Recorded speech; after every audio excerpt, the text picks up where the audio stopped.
वाचा का कर्म है मार्गदर्शन देना। बहुत से लोग अलग अलग प्रकार के मार्गदर्शन देते हैं, अलग अलग प्रकार का बताते हैं लोगों को। अब आपके सामने ये प्रश्न निर्माण होता कि हम किसकी बात सुने, कौन सही बोल रहा है, कौन झूठ बोल रहा है। इसके बारे में हमें संशय रहता है। तो हमें ये भी सोचना है कि कोई देखो, बौद्ध भिक्षु चमत्कार की बात करते हैं। मैंने कई वीडियो देखे कि दुनिया में चमत्कार है, अलौकिक है, वो शक्ति है, वो शक्ति है। अब ठीक है, अपने लोग कर रहे हैं, दूसरे का तो छोड़ दो, लेकिन जो बौद्ध खुद को बोलते हैं वो चमत्कार की बात करते हैं। इसलिए किसका सुनना है ये भी हमें समझने की आवश्यकता है। मैं गया था वहां पे, चमत्कार हुआ, उससे उसने आशीर्वाद दिया था, आशीर्वाद से मेरा फायदा हुआ। ऐसे उसने कुछ ये क्या तो धागा बांध के दिया तो मेरा फायदा हुआ। ये सब बातें हमें सोचना है, चिंतन करना है कि क्या सही है और क्या गलत है। इस बारे में हमें सोचना है और मन के बारे में भी सोचना है। मन में जो विचार आते हैं, जो चिंतन करते हैं हम लोग, वो मन के विचारों को हमें समझने की आवश्यकता है। क्योंकि जैसे मन में विचार आते हैं वैसा आदमी कृति करता है।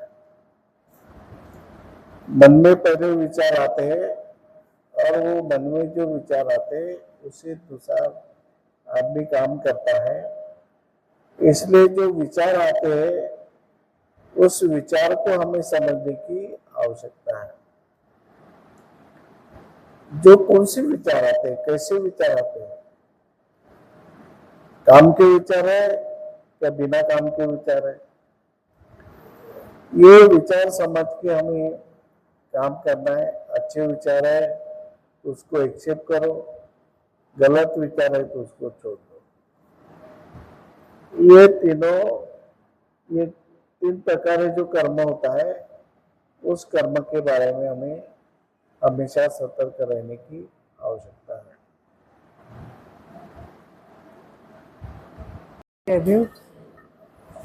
आजचा विषय है कर्म की प्रक्रिया। अपन जो कर्म करते हैं वो किस प्रकार करते हैं, वो कर्म के तीन स्रोत है। एक है काया, वाचा और मन। काया यानी शारीरिक और भौतिक कर्म, जो अपन कार्य करते हैं रोज, शारीरिक दृष्टि से जो भी घर में काम करते हैं या शारीरिक जो भी है, अपने मॉर्निंग से गुड मॉर्निंग से गुड नाइट तक, समझो उठे से सोने तक जो कार्य करते हैं उसे शारीरिक कार्य कहते हैं। वो सब काया कार्य में आते हैं। और वाचा, जो अपन बात करते हैं, किसी से अच्छे तरीके से बात करनी चाहिए, किसी को बुरा नहीं लगना चाहिए। अपन जो बात करते हैं उससे किसी का मन नहीं दुखना चाहिए। किसी की स्तुति करो तो अगले को भी अच्छा लगता है कि उसने मतलब उसको मोटिवेशन मिलता है। तो आता है वाचा में, अच्छा बोलना, अच्छा मार्गदर्शन करना और किसी को अच्छा सिखाना। अपने पास जो भी चीज अच्छी है उसको अगले को, आगे वाले को अच्छे से समझाना, मार्गदर्शन करना और सिखाना, उसके बारे में उसको अच्छा और बुरा का फर्क समझाना, वो आता है वाचा कार्यों में। और तीसरा है मन। मन में जो विचार आते हैं वो कभी भी पॉजिटिव विचार रखना चाहिए, अच्छे विचार दूसरों को देना चाहिए। और सामने वाला अच्छे विचार मिलेंगे तो निश्चित रूप से वो समझ पाएगा। बुरे विचार अगर दूसरों के सामने प्रदर्शित करेंगे तो वो भी बुरा ही विचार करेगा। इसलिए अच्छे विचार ही सबके सामने प्रस्तुत करना चाहिए और उसका मार्गदर्शन करना चाहिए। ये थे अपने कर्म के स्रोत और वो किस प्रकार करने चाहिए, वो सब काया, वाचा और मन के ऊपर सब डिपेंड करता है। और शारीरिक इंद्रिय है आंखें, पहला है आंखें, दूसरा है कान, तीसरा है नाक, चौथा है जीभ, पांचवा है त्वचा। आंखों से अपन जो कुछ भी चीजें देखते हैं वो हर टाइम सही होती है ऐसा नहीं है। तो जो भी चीजें देखते हैं, जो अच्छा है उसे अपन को एक्सेप्ट करना चाहिए और जो बुरा है उसे छोड़ देना चाहिए। और कान, जो भी अपन अपने कान से सुनते हैं, किसी की स्तुति सुनते हैं, किसी के बारे में अगर बुरा सुनते हैं तो अच्छी चीजें एक्सेप्ट करो और बुरी चीजें छोड़ दो। तीसरा है नाक, नाक से अपन श्वासोच्छ्वास लेते हैं, मतलब जब से जन्म लेते हैं मरे तक अपन नाक से कार्य करते हैं। नाक, नाक से अपन श्वासोच्छ्वास भी लेते हैं और गंध भी लेते हैं, दुर्गंध भी लेते हैं, ये सब चीजें करते हैं। और चौथा है जीभ, जीभ से अपन बातें करते हैं, अच्छा भी बोलते हैं और बुरा भी बोलते हैं। तो अपना यह है कि किसी के बारे में बुरा विचार नहीं करना चाहिए और अच्छे से बातें करनी चाहिए और सबको अच्छी अपनी भी जो वाचा है वो अच्छे से रखनी चाहिए, जिससे किसी का मन न दुखे। ये अपना प्रयत्न रहना चाहिए, अपना प्रयास रहना चाहिए। और पांचवा है त्वचा, त्वचा यानी स्पर्श। अपना जो स्पर्श करते हैं वो बैड टच और गुड टच दो प्रकार के होते हैं। अभी बच्चों में और स्कूल में ये स्पर्श के बारे में बहुत सारा पढ़ाया जाता है, क्योंकि आजकल की जो विचारधारा है वो बुरी होती जा रही है। आजकल के जो बच्चे, मतलब लड़कियां और लड़के दोनों सेफ नहीं है, उसके बारे में त्वचा स्पर्श में वो आता है, अच्छा टच और बुरा टच, ये सब चीजें हैं। आज मैं हिंदी मध्ये प्रयत्न केला। है कर्म की प्रक्रिया। कर्म कर्म अपने काया, वाचा और मन से होते हैं। तो कायिक जो कर्म है वो जो इंद्रिय है, शारीरिक इंद्रिय, उसकी तरफ से होते हैं। यानी शारीरिक इंद्रिय आंखें, कान, नाक, जीभ, त्वचा, ये 5 शारीरिक इंद्रिय है। तो आंखों से जो भी चीज़ अपन देखते हैं वो बुरी है या सही है वो समझना चाहिए और वो समझती भी है। तो और दूसरी है कान, कान से अच्छा भी सुनते हैं, बुरा भी सुनते हैं। जो अच्छा है वो और अपन को सुनने की इच्छा होती है, बुरी है वो नहीं बोलते हैं, फिर भी जो अच्छी है वो सुनना चाहिए। और नाक से गंध लेते हैं, तो अच्छा गंध आया तो अगर समझो किसी के यहाँ अच्छी सब्जी बनी है तो गंध आता है तो एकदम मन में इच्छा होती है कि उससे जरा सा मांगना चाहिए। तो ये उससे तृष्णा भी पैदा होती है कि तृष्णा, लेकिन वो भी कंट्रोल करना चाहिए कि नहीं, गंध आई है तो ठीक है, यहाँ तक है, फिर और ये होती मांगने की आदत लगती है। जीभ, जीभ तो सबसे बड़ा हथियार है, अच्छा बोलने का भी अच्छा बराबर है। अच्छा दुधारी तलवार है, वो अच्छा भी बोलती है, यानी वार भी करती है और वो समझाती भी है, बचाती भी है। तो अपन को जीभ का उपयोग कैसा करना चाहिए, किसी को बचाना चाहिए या किसी को, और जीभ से ऐसा है वो संबंध जो अपने रहते हैं वो दूर के संबंध है जो पास में भी आते हैं या संबंध टूट भी जाते हैं।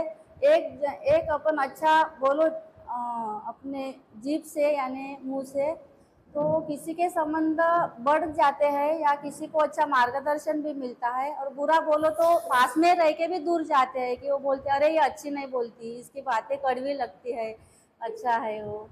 और त्वचा यानी स्पर्श से अगर अपन है तो छोटे बच्चे भी रहे या किसी भी, अगर किसी के अपन हाथ से अच्छा सहलाते हैं बच्चों को कि उसको लगता है ये अच्छा है और एक झापड़ मारो तो वो दूर जाता है, तो ऐसा भी है ये। तो ये हो गए शारीरिक कर्म काय के। और वाचा यानी बोलना और मार्गदर्शन करना, तो अभी मैंने बताया कि ये बोलने से दूर भी जाते हैं रिश्तेदार या समझो अपन, और पास में भी आते हैं। तो बोलने से अगर किसी कोई अपन के पास समस्या लेके आते हैं तो अगर उसको अपन अच्छा मार्गदर्शन करते हैं, उसको सही रास्ता बताते हैं, तो उसको अच्छा रास्ता मिलता है या उसको जो भी समस्या है वो समस्या से दूर हो जाता है। और अगर कोई किसी को अपन अच्छा मार्ग नहीं बताए और कहीं भटका दे तो भी वो गलत जगह जाता है, उसकी समस्या दूर नहीं होती।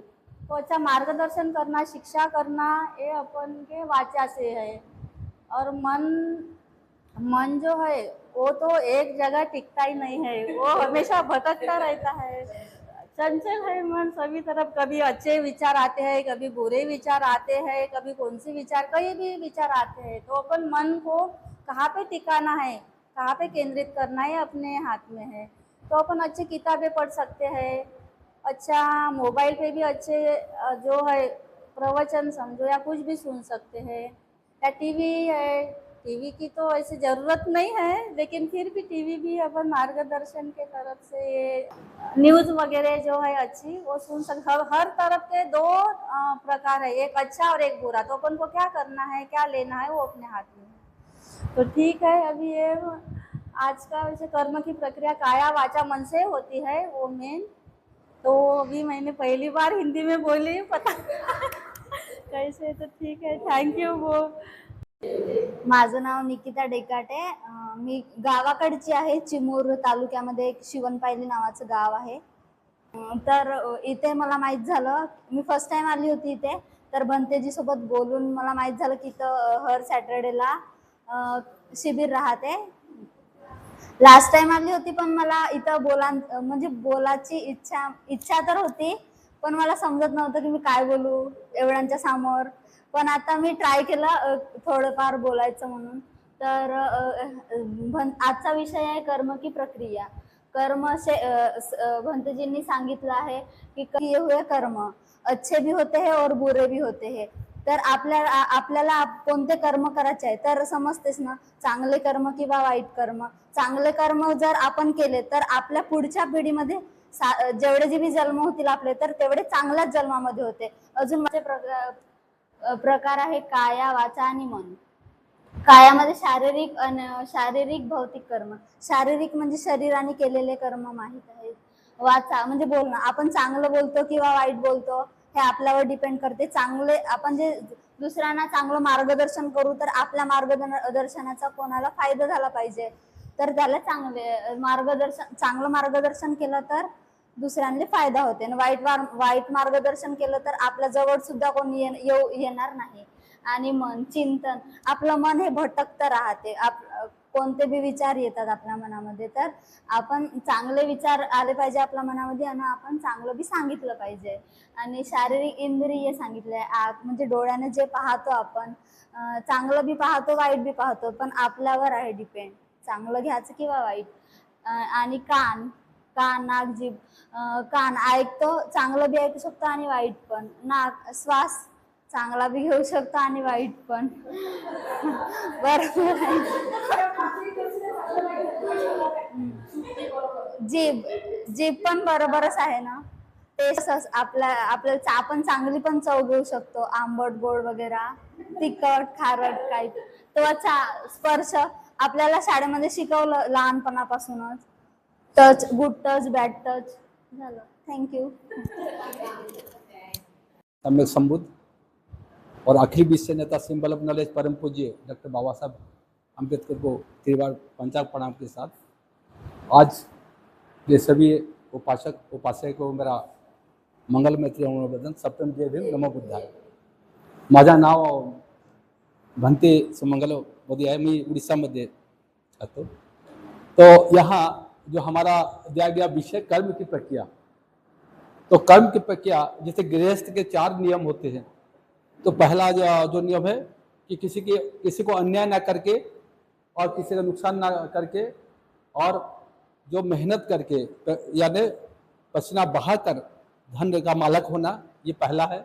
दूसरा, उपरोक्त धन को यानी पुण्य कार्य में विनियोग करना और ऋणग्रस्त ना होना. और चौथा जो है काया वाचा मन से यानी पवित्र कर्म, निर्दोष कर्म करने का. तो सम्यक विचार जो होता है. तो इसी तरह जो हम कैसे निर्दोष कर्म कर सकते हैं, जैसे कि ये मैंने सब पाप सकर्म कुशल संपदा, माने keep away from bad deeds, कोई यानी गलत काम नहीं करने का सम्यक विचार होना चाहिए.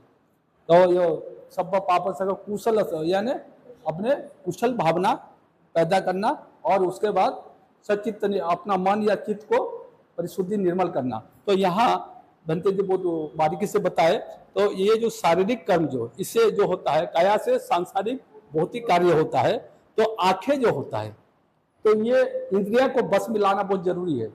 जैसे कि एक कीड़े मकोड़े क्या होते हैं कि जब आग दिया जलता है तो इसके आकर्षित हो जाते हैं और अपना जीवन को, लेकिन जो हाथी होता है वो आग को देखकर उस सतर्क हो जाता है।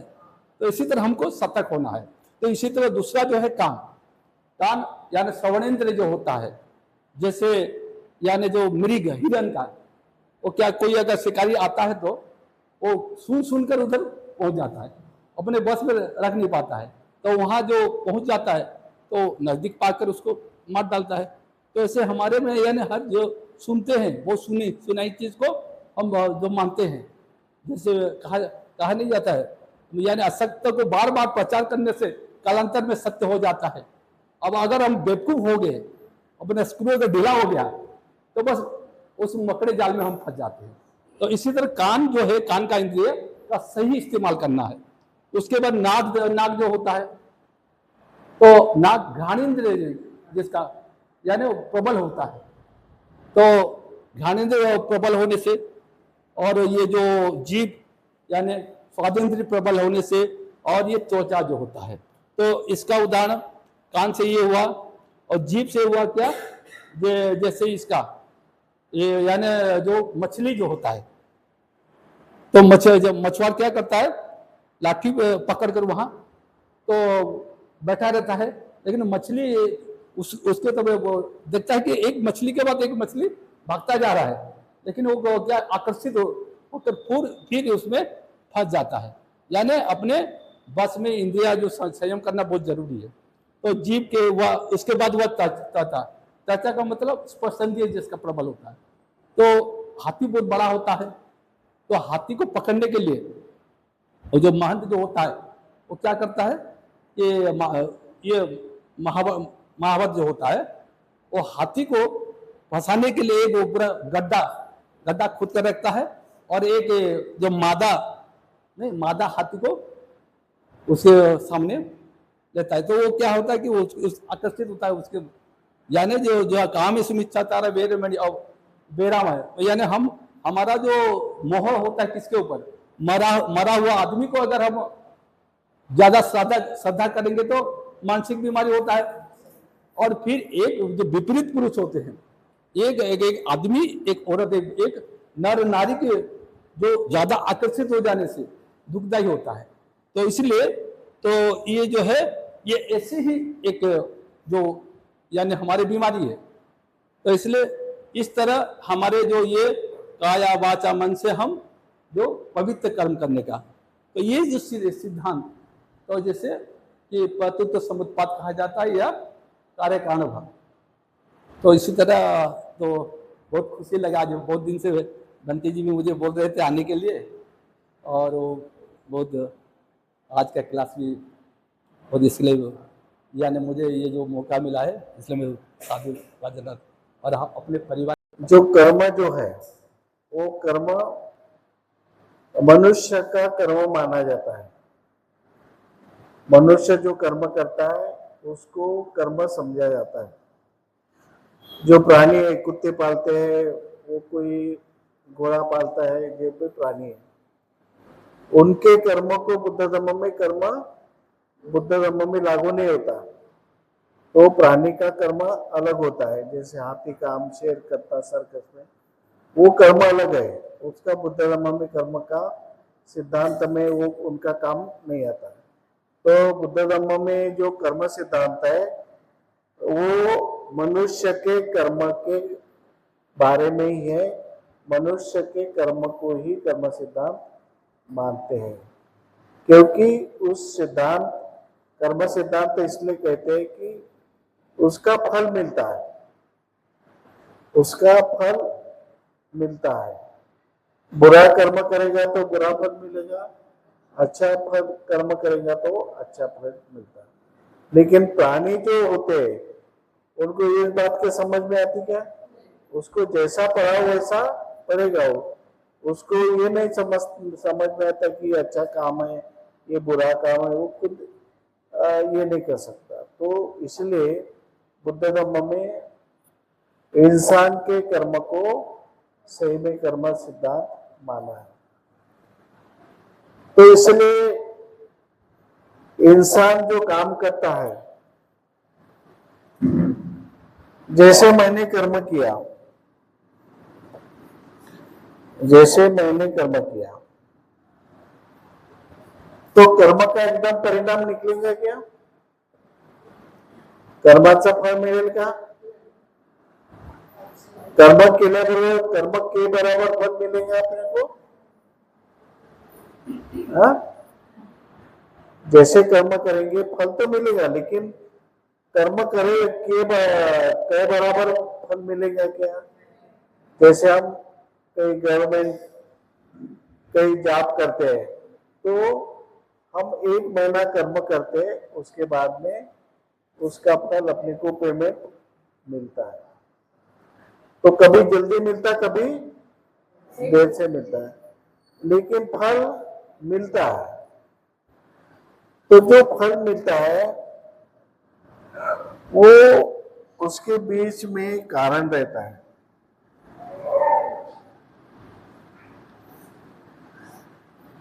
जो हम कर्म करते हैं तो वो कर्म फल का कारण बनता है। ये कर्म फल का कारण बनता है, इस कारण के वजह से फल मिलता है।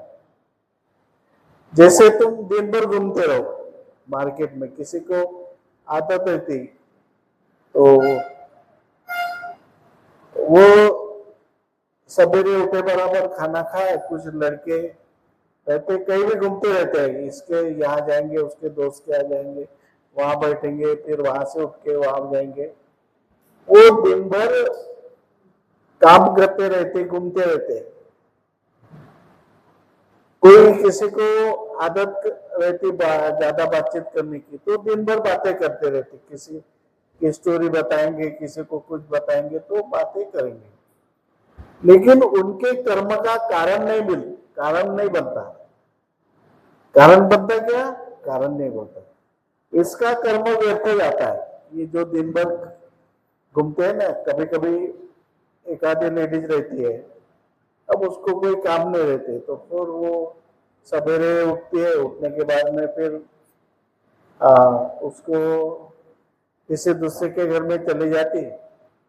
अब उसको घर में कोई काम नहीं रहता, फिर उसके यहाँ फिर चाय पानी हो जाता, बातचीत हो जाता, फिर बातचीत के बाद में फिर वो तीसरे के घर में जाएंगे, वहां से बातचीत करेंगे उसके, अब इसकी बातें उसके बाद बताएंगे, फिर उसको वहां नाश्ता वास्ता मिल जाता है।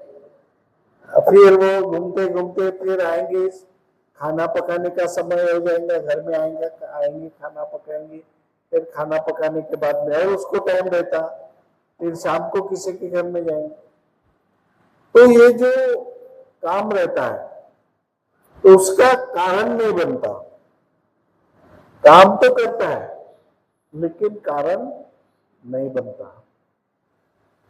जैसे तुम सवेरे गए, पैसे लेके मार्केट में गए, सब्जी भाजी लाया, तो तुम मार्केट में गए, तुम भी घूमे, लेकिन वो कारण बन गया, सब्जी लाने का कारण। सब्जी लाने से वो कारण बन गया।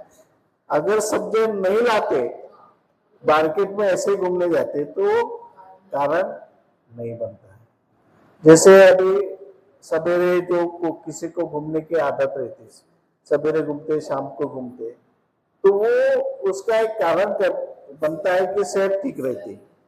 सेहत के लिए अच्छा है घूमना, अच्छी बात है। बगीचे में जाना, गार्डन में जाना, योगा करना, एक्सरसाइज करना, वो कारण बनता है, उसका सेहत का कारण है। ये जो कारण बना है वो सेहत के लिए कारण है। कई एक दिन जाते हैं, फिर नहीं जाते, फिर 8 दिन घर में बैठते, तो सेहत का कारण बनेगा क्या? नहीं बनेगा। तो कोई जो घूमने जाते हैं सवेरे, तो उसके पीछे कारण रहता है कि उसकी सेहत के लिए वो घूमते। तो ये जो हमारे कर्म का जब तक कारण नहीं बनता तब तक उसकी प्रक्रिया शुरू नहीं होती। हम सवेरे गए,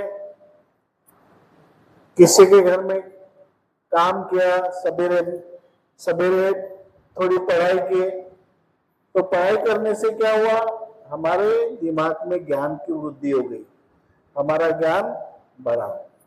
अगर बैठे बैठे कुर्सी पे बैठ के रहे तो उससे आराम तो हुआ लेकिन कारण नहीं बना, कारण नहीं बना। तुम दिन भर कुर्सी पे बैठे रहे, तुम दिन भर खटिया पे सोते रहे, आराम तो मिल गया लेकिन कारण बना क्या, कर्म तो किया सोने का लेकिन कारण नहीं बना। तो कारण नहीं बना तो परिणाम भी नहीं होगा। तो हमें अपने जीवन को जांचना है, जीवन को तपासना है कि हम जो भी कार्य करें उसका कारण बनने को होना, कारण बनाना हमारा काम है। अगर तुम कर्म करते हो, अगर उसका कारण नहीं बनाते तो उस कर्म को कुछ वैल्यू नहीं है।